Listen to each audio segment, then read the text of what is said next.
I'm a 37-year-old man and my lovely wife, 36, and I have little to no problems with each other. However, upon noticing little things that are mounting up to a rather terrifying level, I'm not sure I can ignore this anymore. She's a great person. She's done so much for me this whole marriage in respects that I do not want to have sex after a rather traumatizing experience that I don't need to get into. She does little things that shows she listens and cares about me, and I do the same for her. I want to stay with her because we've been married for 10 years now and she is all I know, but lately I just don't know what's going on and why she's acting the way that she is. The first notable time was when we found an egg on the curb. We assumed it was from our neighbor, given that they have chickens and maybe an egg roll out or something. Without a second thought, my wife stomped on the egg. Now, I would have been fine had it been an infertile egg or a cooking egg without anything, but the entire fetus was seen and I threw up. She laughed, saying that it was funny and at least the neighbors don't have to worry about another chicken. I told myself that it was just an egg and she had no idea that there would be a fetus in it, but her reaction afterwards rattled me. I brushed it off because, like I said, I love her. Maybe that is stupid, but I do. I really love her. But the things continued, and my love for her is wavering. Some notable things I remember were stated below. We have a dog, we'll call him Butter. Butter is the most calm dog in the world, and housebroken and well trained. However, one time, he was very sick and irritated and he went number 2 on the carpet. My wife screamed at Butter. Screamed. I told her to stop because the damage was done already and Butter is a dog who is sick. I cleaned the carpet and she never blew up at Butter again, but it rubbed me the wrong way how mean she was to him. I understand that she was frustrated, but Butter started crying and trying to give her paw, and she kept screaming at him. My mom passed in 2020. Natural causes. But I was very close with her and it took many years to accept it. I keep her favorite bracelet on a table with family photos of her and me. One day, it was missing and I had a panic attack. The bracelet was made by my mom's grandfather, and she wore it every day. It was a part of her. But when I told my wife, she told me that she sold it. I sobbed. I wasn't mad at her, just devastated. But soon after, the bracelet was back on the table and I asked her about that. She started laughing and saying that you should have seen your face. When we were gardening, I noticed I dropped my keys. She was grouchy since it was hot and she was planting flowers since the morning. When she found them, she threw them at my face and it cut my nose. She felt horrible, but that reaction threw me off. One time after work on Halloween, I was feeling particularly depressed for no reason. I don't blame her for this, but she played a prank on me and jump scared me, something we do every Halloween. I started crying and having a breakdown because it was kind of the last straw for me after my shift. She laughed, and kept laughing, then went back to the living room and watched TV. One time on Facebook, we found out that a classmate had been in a car accident. I told her, and she shrugged, saying that she didn't really know her so it doesn't matter. It's okay for her to not care about the victim, but the poor girl was heavily injured, and my memories of her from school were pleasant and she genuinely didn't deserve what happened. My wife and I love horror. We are horror fans. But I cannot stand violence against animals. It disturbs me. So, when we put on When Evil Lurks, as you can imagine, I threw up. The kicker is that she has seen it but wanted to watch it with me since she loves it so much. I'm happy she loves it. But I would have appreciated a warning, which I vocalized. She shrugged it off and that was that. That's a few, but the worst of it happened just yesterday. I tried my hardest to not say anything, but it might be my last straw. I was cleaning up our room and my wife was at work, and I found a journal buried underneath the mattress as I was swapping sheets. For some reason, I opened it and realized quickly that it was my wife's diary. I would have put it back if I didn't see the words on the page. I was horrified. She wrote that when she was driving, there was a line of geese crossing the street.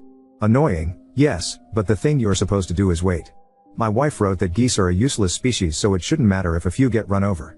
Yes, she just ran over 2 geese on the road. Again, I was horrified. I know what people will say, so I'm going to answer a few questions. I love her. I recognize that sometimes, her behavior is unacceptable and concerning. I recognize the concern, which is why I'm here in the first place. But you all have to realize that for the past 16 years now, she's been my world. We dated for 6 years before getting married, and it's been 10 years since our wedding. In those 16 years, I've witnessed her go through horrific things and she's witnessed the same. It's hard to sum up those 16 years, but it's difficult and I'm already saying too much. I noticed the change over the past 3 or so years. Even then, in the moment, I didn't see it as an issue until reading that little journal entry. I can't just leave her, but I can't act the same around her after finding that out. I realize that I need to confront her about what I saw, but truthfully I am afraid. I never knew it was something she was capable of until I read it and started putting the pieces together. Whatever is going on, I don't know what to do with it. She has a therapist and so do I. She seems genuine, but I don't know what to do, knowing that she willingly killed an animal without any remorse. Honestly, I just don't want to leave her. I met her young, and all I know is her. She's seen me through the most vulnerable parts of my life and vice versa. Her family and my family are basically intertwined. We all love each other. She's basically been there longer than when she hasn't. If I have to leave her, I think that will be it for me. That'll be all I have. I'm 37, which isn't old but also not desirable either. I don't even know why she had a crush on me because I personally don't think I'm desirable. I don't even know if this post will make sense. I don't know if anyone will take the time out of their day to read my struggles. My therapist is on vacation so I can't tell her yet. I need somebody to talk to, because everybody that I'm telling brushes it off since she is a very sweet person to them. I just want to fix this. Edit, answering some questions. I said she's witnessed horrific things. I mean that a family member of hers has passed, and one of our mutual friends passed as well. But this didn't happen until months later. We have no kids. I had a rough experience I won't delve into that made me realize I am asexual. And I will ask her soon. My mom passed in 2020. Natural causes. But I was very close with her and it took many years to accept it. I keep her favorite bracelet on a table with family photos of her and me. One day, it was missing and I had a panic attack. The bracelet was made by my mom's grandfather, and she wore it every day. It was a part of her. But when I told my wife, she told me that she sold it. I sobbed. I wasn't mad at her, just devastated. But soon after, the bracelet was back on the table and I asked her about that. She started laughing and saying that you should have seen your face. Update 1. I've had a long month, and there's a lot to say but I honestly cannot stress enough how much your support and words, harsh or not, mean to me. I'll say what has been on my mind lately, but if anybody just came for this, here it is. I'm leaving my ex-wife, Anna, but we are still living together as I pack my things. I'm not really scared of her anymore, so that's her name. I sat down and had a conversation with her. Everything I wrote down and posted here was copy and pasted from Google Docs. I left some details out since they were identifiable for both Anna and I. I showed it to her and she blew up at me. I understand why she was angry. I did share information about our marriage and life on the internet. Her emotions were reasonable. But I started to get very irritable. She listened to the word vomit that just spewed out. She didn't interrupt me or yell at me because I think she realized in that moment how badly it was all affecting me. I begged her to just hear me out and surprisingly she did.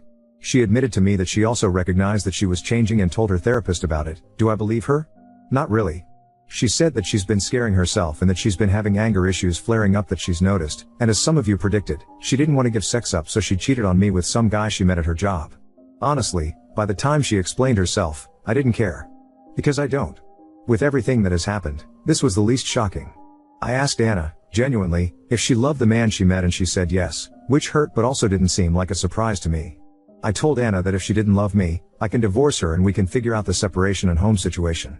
She agreed far too quickly, but I was so emotionally exhausted and done with her shit that it didn't register how little she valued the marriage to just toss it out like it was nothing. I just told her that for the next guy, she needs to get help. She agreed that she would check herself into the hospital. Some of you suggested a tumor but that wasn't the case. Her explanation was the other man got her into drugs. That's all I will say on that matter because it's all she told me. At this point, I don't even care what the reason was because the impact was the same. Honestly, I'll forever kick myself down for not recognizing any warning signs sooner. It should have never gotten to the point that it did, and while it may not be my fault, I'm haunted every day by the thought that I could have been smarter and stopped her from doing everything that she did. When I say that she wasn't always like this, I mean it. She didn't give a specific date from when her affair started, so I can't pinpoint it to an exact event that happened. I miss the woman she used to be, the lovely girl I've known for almost 2 decades.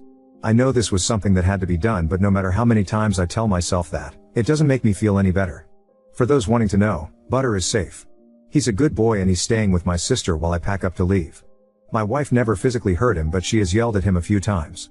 It hurts not having him here all the time since my sister's house is 30 minutes away. But he's safe and I actually see him tonight. I also informed my family about this situation. I didn't want to, but I knew it was necessary. They understand and apologized for their brushing off of the situation. But to be fair, I downplayed it so that could also be why they didn't see it as an issue. Her family knows we are splitting as well. As for me, I don't really have friends that are available that often, so I've spent most of my time alone in the house and thinking to myself. It was our house at one point. I remember when we first bought it and how excited she was.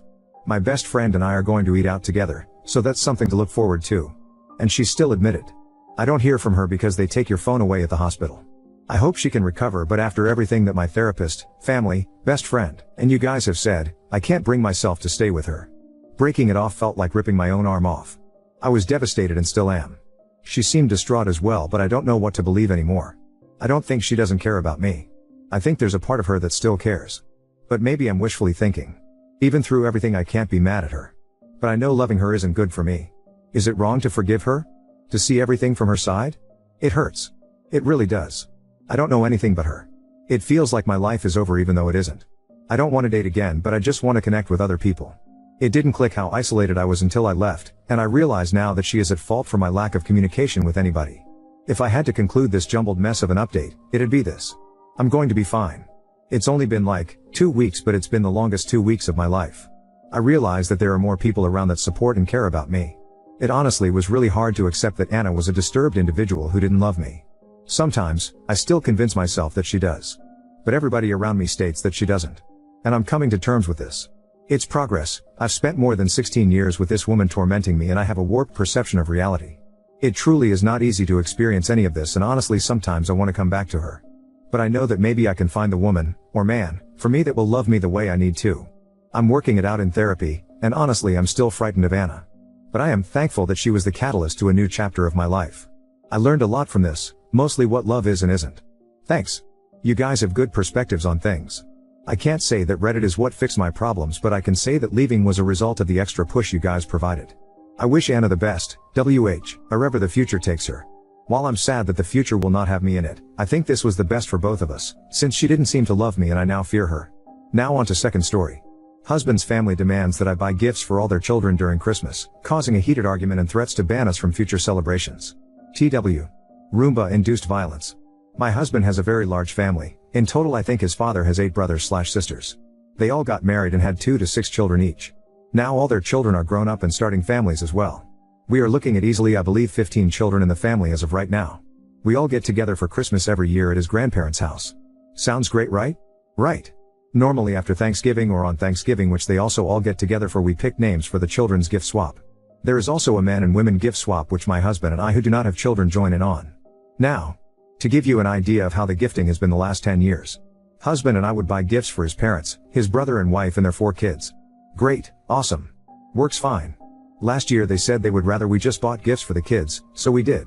Same thing, we'd always gotten them books at their reading level, PJs, and puzzles of some kind. They were upset, but we couldn't place why. We also didn't get any gifts at all, which we didn't comment on, but my husband admitted he was a bit hurt to get nothing from his parents versus his brother and sister-in-law getting gifts. I am not a super social person, so I spent most of Thanksgiving reading a book and watching one of the youngest cousins sleep.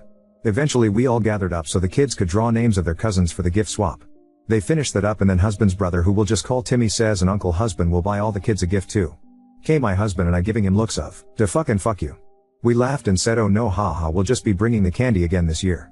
His brother then started in that we should buy all of the children gifts since we have none. And that it wasn't very Christian of us to not bless the children with our good fortune.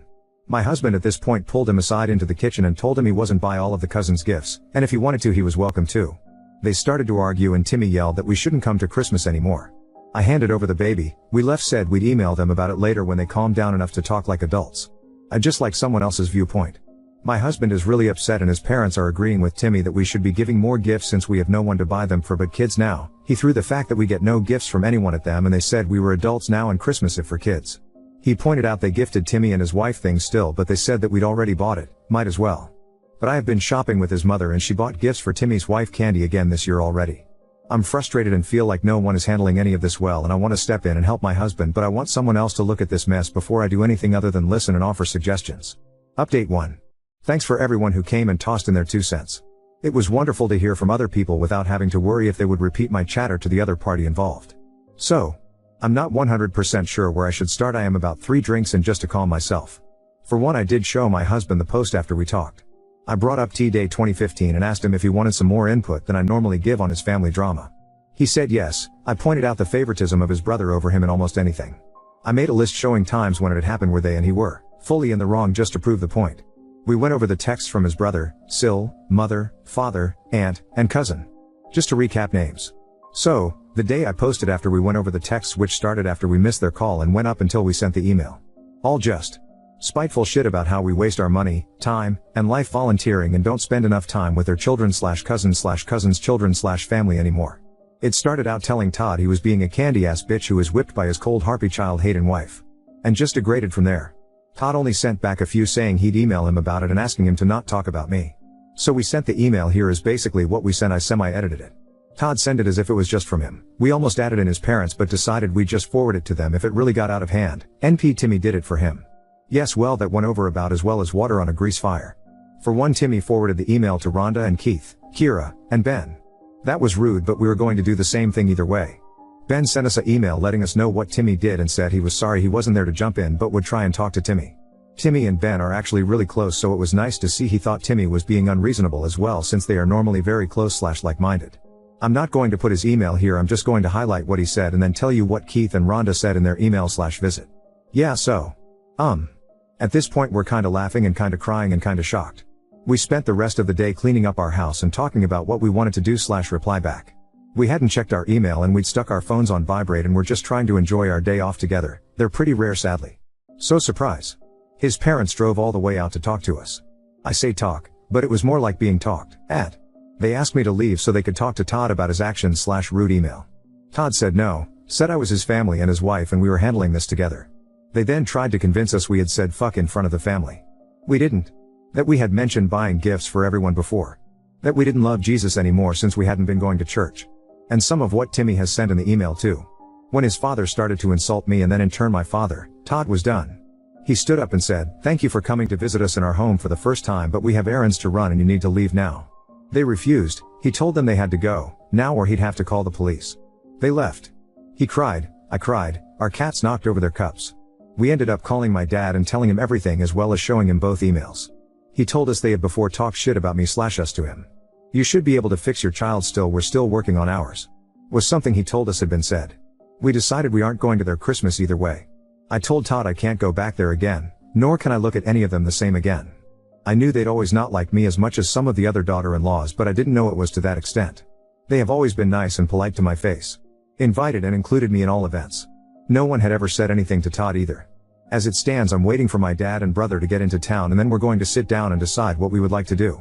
Todd said he just wants it to be small and doesn't mind where Christmas happens and said he felt closer to my dad and brother anyway. We told Ben what happened and shipped his gift to him. I haven't decided yet what I will do with the Nibblings gifts, but I already donated all of the adult gifts. Edit TLDR, sent email, got email back. Email sent around. Parents showed up, BS, all my fault, we aren't going to Christmas or talking to them until after holidays are over. I'd also like to add I am not of another ethnicity.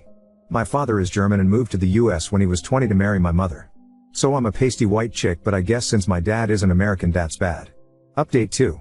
I wish this update was we all made up and Christmas will be so great. But it's not. Yesterday we had a small Christmas party with some friends since we will be leaving the 24th for a holiday. Myself, Todd, dad and brother who I will name Theo. My friend Sandy grew up near me, we've been friends for years and she became friends with Timmy and his wife too. They are friends together on Facebook. We had told her that there was a tiff but didn't elaborate to not damage their friendship. Big mistake, since she tagged us in her woo look at my gift / QQ my friend is leaving me for Christmas post. The photo is of the two of us drinking while dancing around her new Roomba. I will note this isn't just for her Christmas, it's for her Christmas, birthday and her wedding as well as a housewarming gift. Her and her soon-to-be husband Bill just bought a new townhouse near us. I normally wouldn't buy something that expensive just for Christmas, so. Timmy saw the post. Not only did he take offense to us drinking, none of them drink / are against drinking, he really flipped his lid about her getting a Roomba. He lost his crap in the comments and then showed up at our apartment. I was in the shower when Timmy showed up. I heard someone knocking on the door which had to be pretty loud to hear it all the way in the MB shower. I finished the shower around midway through Todd and Tim fighting. Todd said he was beating the door down. He opened the door and refused to let Tim in any further than the hallway.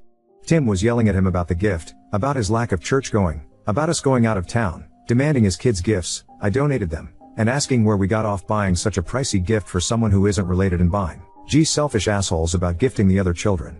So around this point I come out of the shower after putting on PJs, it's nearly 1 AM now. I came out to see Timmy, I'm kinda shocked. Todd tells Tim it's late and we can talk about this when we get back from holiday with the pastor. He pushes Todd falls back into the wall putting a dent into it. This woke my dad and Theo. I moved in front of Todd since Tim was pulling back to hit him. He hit me knocking me down on top of Todd. Dad and Theo restrained him. Our next door neighbor was woken up and called 911. Cops showed up, separated all of us. We told them what had happened, didn't tell them about the other problems, shortened it up to there had been a Christmas disagreement. They also called an ambulance since Todd cut his arm on a dish that broke and my face was quickly turning purple. The EMS who showed up know Todd, and were very upset about him and I being hurt. The cops asked us if we wanted to press charges. I started to say no. Todd said yes. So Tim was arrested. We went to the ER since Todd needed some stitches. Our phones have been blowing up ever since. I turned mine off after I told Sandy she needed to not let Tim and Candy see any posts about us since they are pissed at us. She said okay. I went though and unfriended/grouped anyone who was also friends with any in-law family into a restricted group so they can't see anything we're up to again. I hope. Rhonda and Keith have been blowing up Todd's phone. He's only answered them in texts with what happened, that we would not drop charges or pay his bail, and to stop contacting us, at all. Between the last update and this one we had talked to some of the other family members and they all said they disagreed with Timmy. His grandparents said they did too but that they couldn't host the Christmas and couldn't stop him from uninviting us. They said they would talk to him and we were like okay cool maybe by next year we can be friends again. That isn't the case anymore, at all. There is no coming back from this. We'll be filing a restraining order when we get home. Todd is talking about us moving out of our home state. Dad and Theo think this is a good idea. Dad is annoyed that I wouldn't let him hit Tim so he's sulking a bit, but I think it's more that he's upset that we have lost another family basically. So, yeah. I get to enjoy my trip with a black eye/cheek. Todd has a 4-inch gash on his arm. Dad is sulking and Theo is happy since he's smoking pot so A+ Christmas.